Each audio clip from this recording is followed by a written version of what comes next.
অষ্টম শ্রেণীর প্রিয় শিক্ষার্থী বন্ধুরা, আশা করি তোমরা সকলে অনেক ভালো আছো। তো তোমাদের আজকের ভিডিওতে তোমাদের স্বাস্থ্য সুরক্ষা বইয়ের একেবারে লাস্টের যে 130 থেকে 133 পৃষ্ঠার যে ছকগুলো, 130 থেকে 133 পৃষ্ঠার ছকগুলো নিয়ে তোমাদের অনেকের মনে প্রশ্ন আছে। আমি অনেকগুলো প্রশ্ন পেয়েছি যে এই ছকগুলো আমরা কি দিয়ে কি করবো, মানে এই ছকগুলো কি করব, এখানে আমরা পূরণ করবো নাকি আমাদের স্যার সবটাই পূরণ করে দেবে, কিংবা আমরা এগুলো কীভাবে পূরণ করবো, এরকম অনেক প্রশ্ন আমি পেয়েছি। তো তোমাদের 130 থেকে 133 পৃষ্ঠা পর্যন্ত যে এই তিন পৃষ্ঠায় যে ছকগুলো রয়েছে, এই ছকগুলো কীভাবে পূরণ করতে হবে তাই নিয়ে এই ভিডিওতে আলোচনা করা হবে।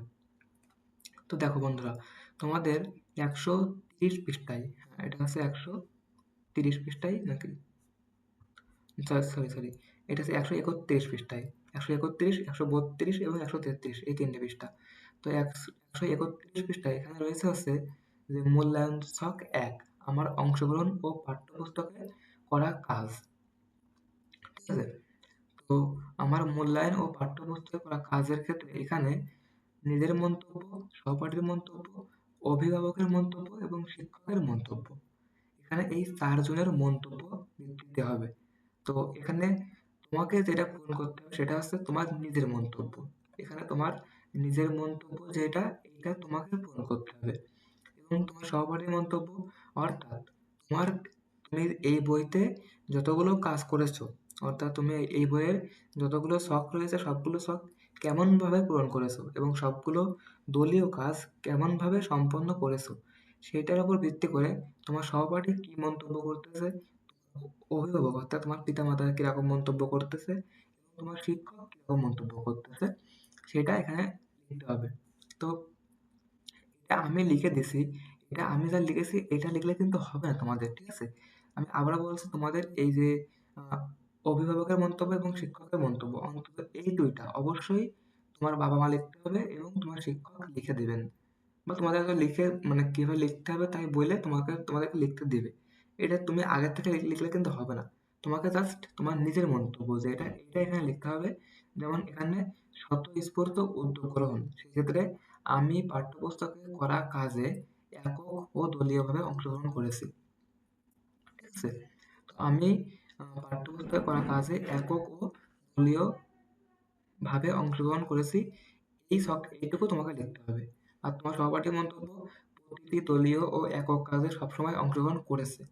এটা তুমি লিখো বা তোমাদের স্যার ম্যাডামরাই বলবে যে এখানে কিভাবে লিখতে হবে। তোমার অভিভাবকের মন্তব্য, অর্থাৎ তোমার বাবা মা কি মন্তব্য করেছে, হয়তো তোমার বাবা মা বলবে, তুমি সেটা লিখবা, কিংবা তোমার বাবা মা লিখে দেবে হয়তো। আর শিক্ষকের মন্তব্য, এটা সম্পূর্ণ শিক্ষক লিখবে। তোমার এই বিষয়ের যে শিক্ষক, মানে তোমার স্কুলের যে শ্রেণী শিক্ষক, ঠিক আছে, স্কুলের শ্রেণী শিক্ষক উনি এটা লিখবেন। তো তোমাদের অনেকের মনে এই প্রশ্ন ছিল এখানে কি লিখবো, সেটা কিন্তু আমি এখানে একেবারে ক্লিয়ার উত্তর দিয়ে দিচ্ছি।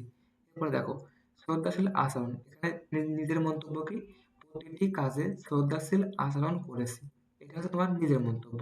প্রতিটি প্রতিটি কাজে শ্রদ্ধাশীল আচরণ করেছি। এবং এরপরে তোমার সহপাঠীর মন্তব্য, সে সবসময় ভালো আচরণ করেছে। এখানে তোমার বাবা মার মন্তব্য এবং তোমার শিক্ষকের মন্তব্য আমি জাস্ট মানে লিখেছি, এটা এরকম হইতে পারে, মানে তোমাদের কাজ যেমন হয়েছে তার উপর ভিত্তি করে তোমাদের শিক্ষকরা মন্তব্য করবে। তোমাদের কাজ যদি ভালো হয় তাহলে শিক্ষকরা ভালো মন্তব্য করবে, আর যদি ভালো না হয় তাহলে তো ভালো মন্তব্য করবে না, এটা স্বাভাবিক। তাই তোমাদের এখানে স্যাররা এটা মন্তব্য করবে। এরপরে সহযোগিতামূলক মনোভাব, এখানে তোমার নিজের মন্তব্য হিসেবে লিখেছি, আমি সবসময় সহযোগিতামূলক মনোভাব পোষণ করেছি। ঠিক আছে, এখানে আমি লিখেছি যে আমি সবসময় সহযোগিতামূলক মনোভাব পোষণ করেছি। এবং তোমার সহপাঠী মন্তব্য হিসেবে লিখেছি, দলীয় অংশগ্রহণ ও কাজে বইয়ের কাজে সে সহযোগিতা করেছে, লিখেছি। এরপরে তোমার পিতামাতার মন্তব্য এবং তোমার শিক্ষকের মন্তব্য ওনারাই বলবে, তোমরা তখন লিখো। ঠিক আছে, এরপরে এখান দিয়ে শেষ। পাঠ্যপুস্তকে সম্পাদিত কাজের মান, এখানে তোমার নিজের মন্তব্য হিসেবে লিখেছি, পাঠ্যপুস্তকে সম্পাদিত কাজে ভালো করার চেষ্টা করেছি। এবং তোমার শিক্ষার্থী, তোমার সহপাঠী অর্থাৎ তোমার বন্ধুর মন্তব্য হিসেবে লিখেছি, আম, পাঠ্যপুস্তকে সম্পাদিত কাজে মান সে ভালো করেছে। এরপর এই দুইটা ছক অবশ্যই স্যাররা লিখবেন এবং তোমার পিতামাতা, এটা তোমার পিতামাতা এবং এইটা তোমার স্যার, মানে তোমার শিক্ষক, এই বিষয়ে তোমার শিক্ষক। এসে 131 পৃষ্ঠার ছকটা এভাবে পূরণ করতে হবে। এখানে তোমার এক লাইন এবং তোমার সহপাঠীর এক লাইন এবং তোমার পিতামাতার এক লাইন এবং তোমার শিক্ষকের মন্তব্য এক লাইন, এভাবে এই ছকটা লিখতে হবে। এটা 131 পৃষ্ঠা। এরপরে 132 পৃষ্ঠা আছে এইটা, যে মূল্যায়ন ছক 2, ঠিক আছে? মূল্যায়ন ছক 2, এখানে আম, মূল্যায়ন ছক 2 নম্বরে কি বলছে, যে ভূমিকাভিনয়ের মূল্যায়নের মাধ্যমে অভিজ্ঞতার মূল ধারণাগুলোর অর্জন মূল্যায়ন। ভূমিকাভিনয় অর্থাৎ মানে ভূমিকাভিনয় মানে হচ্ছে নাটক, হ্যাঁ এটাই, মানে ভূমিকাভিনয় অর্থাৎ ভূমিকার অভিনয়, ঠিক আছে? অভিনয় বা সংলাপ ওইটাই। তো ভূমিকাভিনয়ের মূল্যায়নের মাধ্যমে অভিজ্ঞতার মূল ধারণাগুলোর অর্জন মূল্যায়ন। এখানে বলতেছে কি, যে ভূমিকাভিনয়ের পর নিজেদের স্ক্রিপ্ট, বিষয়বস্তু, অভিনয় ইত্যাদির প্রক্রিয়া কেমন লেগেছে, কতটা উপভোগ্য ছিল তা নিয়ে সহপাঠীরা অনানুষ্ঠানিক মূল্যায়ন করবে। অন্য দলের সহপাঠীরাও কেমন উপভোগ করেছে এবং বিষয়বস্তু ও প্রক্রিয়ার উপর তাদের মতামত দিয়ে মূল্যায়ন করবে। শিক্ষক আমার কাজের প্রক্রিয়া, অংশগ্রহণ, ধারণার উপর মূল্যায়ন করবেন ও ফিডব্যাক দিবেন। আশা করি বুঝতেছো। অর্থাৎ ভূমিকাভিনয় দল, দল 1, দল 2, দল 3, দল 4, মানে 4টা দল মিলে একটা ভূমিকাভিনয় অর্থাৎ একটা যেমন যে নাটক তো দেখছো অবশ্যই, মানে বাংলা যে নাটকগুলো হয় ওইরকম একটা কাজ করতে হবে, দলীয় কাজ। মানে 4টা দলে ভাগ করে করতে হবে। 4টা দলে ভাগ করে কাজটা করার পরে, হ্যাঁ, কাজটা করার পরে এখানে এই 3টে পয়েন্টে যে ফিডব্যাক অর্থাৎ 3টে পয়েন্ট এখানে লিখতে হবে। তো 3টা পয়েন্টে কি আছে, ভূমিকাভিনয় পরিকল্পনায় দ্বন্দ্ব বিষয়ে কার্যকর ও অকার্যকর চিন্তা ও বিশ্বাসের ভিন্নতাকে চিহ্নিত করতে পেরেছে। এখানে দল 1 তাদের মতামত, মানে তোমাদের এইটা সম্পূর্ণ তোমাদের শ্রেণীকক্ষে তোমরা ভূমিকাভিনয়টা করবা। তোমাদের শ্রেণী শিক্ষক তিনি সাহায্য করবেন এবং তোমার সহপাঠীরা মিলেমিশে এটা করতে হবে। এটা তোমাদের আগে থেকে পূরণ করার কোনো প্রয়োজন নাই, ঠিক আছে? তো এখানে আরো 2টা পয়েন্ট রয়েছে, এই 3টা মানে এক কথায় 132 পৃষ্ঠার যে ছক, এটা সম্পূর্ণ তোমাদের স্যাররা শ্রেণীকক্ষে শ্রেণী শিক্ষকরা মিলে এবং সহপাঠী বন্ধুরা মিলে এটা ওখানে পূরণ করতে হবে। এবং এটা কিন্তু খুবই ইম্পর্টেন্ট, তোমাদের যে বার্ষিক মূল্যায়নটা হবে ওখানে কিন্তু এরকম টাইপ কাজ দেবে। কারণ তোমাদের যেহেতু শিক্ষাক্রম এবছর আর পাল্টাচ্ছে না, কারণ এবছর যেহেতু এরকম শিক্ষা মানে একটা শিক্ষাক্রম চলছে, এই শিক্ষাক্রম এই বছর শেষ না করা পর্যন্ত আর একটা শিক্ষাক্রম আনা কিন্তু সম্ভব না। সেহেতু তোমাদের এই বছর তোমাদের এই ক্লাসগুলো এই শিক্ষাক্রম অনুযায়ী মানে পার করতে হবে। সো তোমার যাতে ভালো করতে পারো তার জন্য তোমাদের অবশ্যই চেষ্টা করতে হবে ভালো করার জন্য, যেন তোমাদের পরবর্তী শ্রেণীতে তোমাদের ভালো একটা মূল্যায়ন হয় বা তোমাদের মানে এই 1 বছর সম্পূর্ণ ফাও না যায়, ঠিক আছে?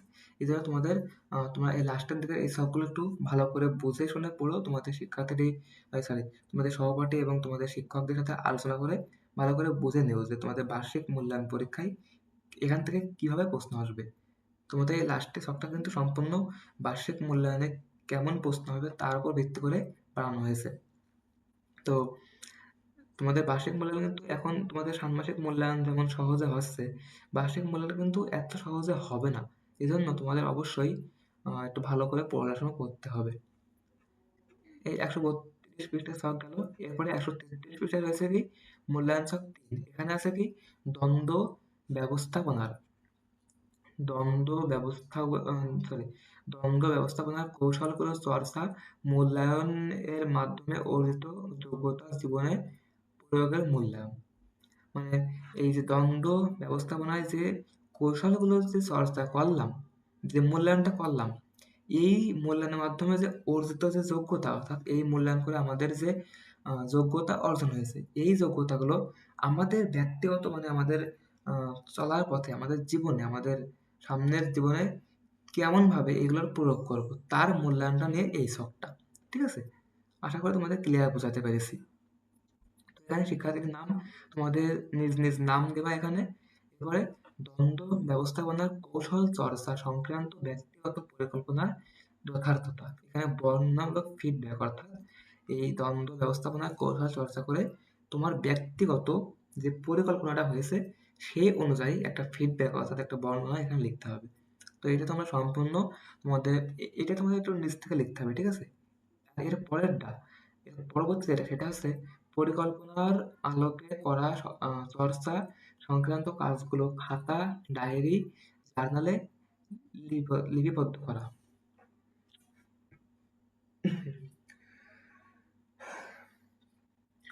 সরি। তো দেখো, এখানে এবার তুমি যে পরিকল্পনাটা নিয়েছো সেই পরিকল্পনার আলোকে তুমি যে চর্চা করবা সেই চর্চা সংক্রান্ত কাজগুলো, সেই কাজগুলো তোমার খাতা বা ডায়েরি, তোমাদের যে ডায়েরি, তোমাদের যে একটা ওই যে বন্ধু খাতা, আমার মনে হয় ওইটাই, তোমাদের ডায়েরিতে এগুলো লিখতে হবে, ডায়েরিতে লিখতে হবে। এরপরে ডায়েরি খাতা বা জার্নালে লেখা মানে লিপিবদ্ধ করা কাজগুলোতে দ্বন্দ্ব ব্যবস্থাপনার ধারণাগুলোর সঠিক প্রতিফলন, অর্থাৎ তুমি যে দ্বন্দ্ব ব্যবস্থাপনার দ্বন্দ্ব ব্যবস্থাপনার যে কৌশল চর্চা করে যে তোমার ডায়েরিতে যে কাজগুলো লিখেছো সেই কাজগুলোর সঠিক প্রতিফলন অর্থাৎ সঠিক ব্যবহার হচ্ছে কিনা সেইটার উপর ভিত্তি করে এখানে একটু ফিডব্যাক দিতে হবে যে হচ্ছে কি হচ্ছে না সেইটা। বেশি কিছু না, এটা খুব সহজে তোমাদের শিক্ষকরা সাহায্য করবেন এটা কিভাবে লিখতে হবে, ঠিক আছে? তো এখানে এই দিয়ে শেষ তোমাদের 133 পৃষ্ঠা, তোমাদের অষ্টম শ্রেণীর স্বাস্থ্য সুরক্ষা 133 পৃষ্ঠা এখানে শেষ হলো। তো বন্ধুরা, আশা করি ভিডিওটা সকলকে ভালো লেগেছে এবং ভালো লাগলে অবশ্যই চ্যানেলটি সাবস্ক্রাইব করে দিও, সকলের কাছে অনুরোধ। এবং চ্যানেল সাবস্ক্রাইব করে তোমাদের সকলের বন্ধুদের মধ্যে শেয়ার করে দিও। আর তোমাদের পরবর্তী শিক্ষাক্রম অবশ্যই চেঞ্জ হবে পরবর্তী বছরে, এবং পরবর্তী বছর শিক্ষাক্রম চেঞ্জ হলে তোমাদের পাশে আছে টিচ ফিউশন চ্যানেল। তোমাদের যে কোনো সমস্যায়, তোমার যে কোনো সমস্যার সমাধান এখানে পেয়ে যাবে। তোমরা অবশ্যই কমেন্টে বলবে, তোমাদের কোনো প্রশ্ন থাকলে তোমরা অবশ্যই সেটা কমেন্টে বলবে। আমি তোমাদের কমেন্টের ভিত্তিতে ভিডিও বানিয়ে তোমাদের সকলের উত্তর দেওয়ার চেষ্টা করব। তো তোমাদের কাছে অনুরোধ, তোমরা চ্যানেলটি অবশ্যই সাবস্ক্রাইব করে দিও। ধন্যবাদ সবাইকে।